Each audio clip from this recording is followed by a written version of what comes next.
பார்த்துட்டு மறுபடி படிக்கிறது கஷ்டமா? மறுபடி படிக்கிறது கஷ்டம். இப்பதான் உங்களை பார்த்தாச்சே, பார்த்தா அதே மாதிரி செஞ்சிடலாமே. அப்ப பார்க்காத நேரத்தில் உங்களுக்கு ஒரு வடிவம் கொடுத்து இவ்வளவு மூளை கீழே கண்ணு பார்வை சின்ன சின்ன அணுக்களை வச்சு என்னென்னமோ சாதனைகள்லாம் நமக்குள்ள அடங்கி இருக்கிறது. இதையெல்லாம் முதல்ல படைக்கிறது கஷ்டமா, இரண்டாம் முறை படைக்கிறது கஷ்டமானா முதல் படைக்கிறதா கஷ்டம். அப்ப நம்ம என்ன விளங்கணும், நமக்கு மேல ஒரு சூப்பர் பவரா இருக்கக்கூடியவர் ஒண்ணுமே இல்லாம இருந்தாலும் நம்மளை படைச்சாரு. எதுவுமே இல்லையே, எரிச்சு சாம்பலாவா ஆயிருந்தேன். நம்ம பார்வை பத்தி ஒண்ணுமே இல்லை. ஆனா அவருக்கு என்னமோ ஒண்ணு இருக்கிறது. அவர் கடவுளுடைய கண்ட்ரோல் என்ன இருக்குது, ஒண்ணு வச்சிருக்கிறாரு. அது நமக்கு தெரியாது. அது செங்கிலியா வந்துகிட்டு தான் இருக்கிறது. அப்ப அந்த மாதிரி உதாரணமா உங்கள்ட்ட இருந்து ஒரு 10 புள்ள பிறக்க போகுதுன்னு வைங்க, அது உங்களுக்குள்ள இருக்குது, உங்களுக்கு தெரியாது. உங்கள வரப்போறது. அப்ப எங்கேயோ மறைத்து வைத்து என்ன செய்யறாரு அவர் வேடிக்கையை ஆட்டிக்கிட்டு இருக்காரு. கடவுள் அந்த வேலையை செஞ்சுக்கிட்டு இருக்கிறாரு. நம்ம என்ன விளங்கணும், கடவுள்னா யார்? நீங்க மனிதன் மாதிரி கடவுள் இருக்கானா இல்லையான்னு முடிவுக்கு வந்துடணும். முடிவுக்கு வந்து விட்டோம் என்றால் கடவுள் யாரு, என்ன வேண்டாம் அவர் செய்ய முடியும். மனிதனுக்கு எந்த ஒரு பொருளையும் உற்பத்தி பண்ணவே இயலாதுங்க. மனிதனுக்கு உலகத்துல எந்த பொருளையும் மாற்றத்தான் முடியும். இன்னைக்கு இந்த அறிவியலுடைய முடிவு என்னது, ஒரு பொருளை இன்னொரு பொருளா மாற்ற முடியுமே தவிர இல்லாத உண்டாக்க இயலுமா? முடியாது. அப்ப பருத்தியை பிடிச்சி துணியாக்க முடியும், துணியை பிடிச்சி வேற ஒண்ணாக்க முடியுமே தவிர ஒண்ணுமே இந்த இல்ல இப்படி உருட்டி ஏதாவது காட்ட முடியுமா? முடியாது. அது மேஜிக்ல தந்திரம் தான் பண்ணலாம், மறைச்சு வச்சு எடுத்து காட்டலாமே தவிர இல்லாத ஒன்றை உருவாக்க எந்த ஒரு சக்தியையும் உருவாக்க இயலவே இயலாது என்பதுதான் அறிவியல். இன்றைய அறிவியல் என்ன சொல்லுது, ஒன்றை வேறொன்றா மாற்றும் பொழுது என்னத்தை கண்டுபிடிச்சான்னு சொல்லிட்டு இருக்கிறோம். எதையுமே நம்ம மனுஷன் உண்டாக்கவே இல்லை. இருக்கிறது என்ன செய்யறான், இதற்கு ஆட்டத்துக்கு மாட்டில போறான், மாட்டத்துக்கு ஆட்டில போறான், புதுசா இன்னொரு படைப்பா என்ன செய்யுது மனுஷனுக்கு தெரிகிறது. நம்ம எல்லாமே மாற்றி அமைப்பதன் மூலமாகத்தான் பொருள்களை உண்டாக்கிட்டு இருக்கிறோம். அது மனுஷன்.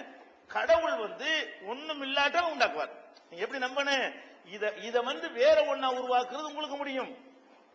இதை ஒரு மைக்கா உண்டாக்குறது கடவுளுக்கு முடியும். ஒண்ணும் இல்லாம இருக்குல்ல, இதையே ஒரு பொருளா உண்டாக்குறது யாருக்கு முடியும்? கடவுளுக்கு முடியும். ஒண்ணும் இல்லாத இந்த பூமி சூரியன் எல்லாம் இருந்துச்சுங்கிறான். இந்த உலகமே ஒண்ணும் இல்லாம தானே வந்துச்சுங்கிறான். விஞ்ஞான ரீதியா எதுவுமே இருக்கல. ஒரு அணுடா என்ன, ஒரு கடுகுல லட்சத்தில் ஒரு பங்கு இருக்குமே, அந்த மாதிரியான ஒரு அணு வெடிக்கிறது, அது உள்ளதான் பூமி இருந்துச்சுங்கிறான். அது உள்ளதான் சூரியன் இருந்துச்சுங்கிறான். அது உள்ளதான் நீங்க நான்லாம் இருந்தோங்கிறான். அது உள்ளதான் இந்த ஒட்டுமொத்த கேலக்சி எல்லாம் இருந்துச்சுன்னு சொல்றான். இந்த கேலக்சிக்கு அப்புறம் உள்ள நிறைய யூனிவர்ஸ் இருக்குங்கிறான். ஒரு யூனிவர்ஸ் முதல்ல சொன்னான்.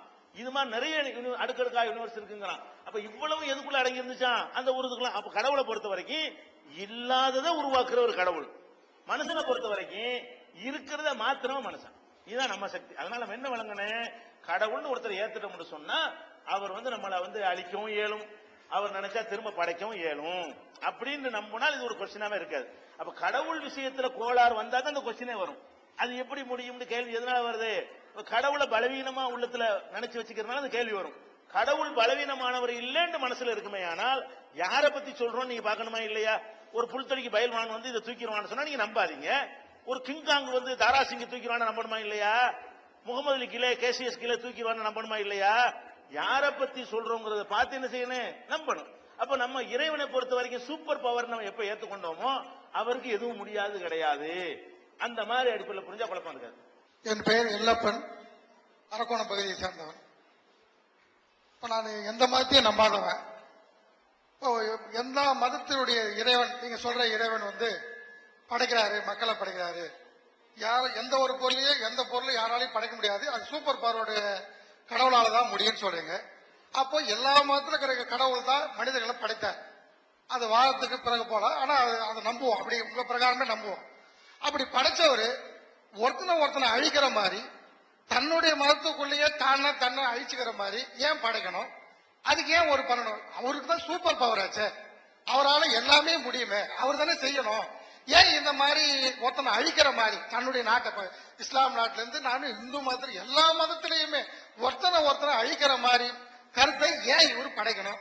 அதுக்கு ஏன் சொல்யூஷனை தேடிக்கணும்? தேவையில்லாத வேலை தானே இது.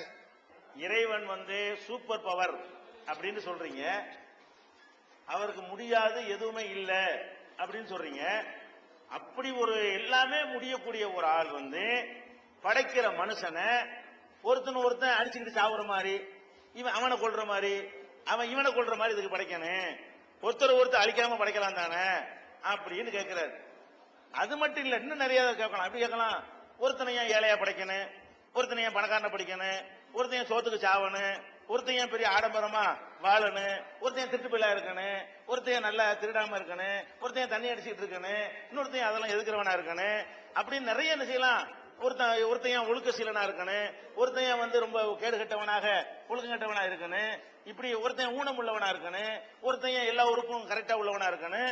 இப்படின்னு என்ன செய்யலாம். அந்த வித்தியாசங்கள் நிறைய இருக்குது. அவர் ஒண்ணு கேட்டிருக்காரு, நீங்க நிறைய கூட கேட்டுக்கிறீங்க, எல்லாத்துக்கும் ஆன்சர் ஒண்ணுதான்.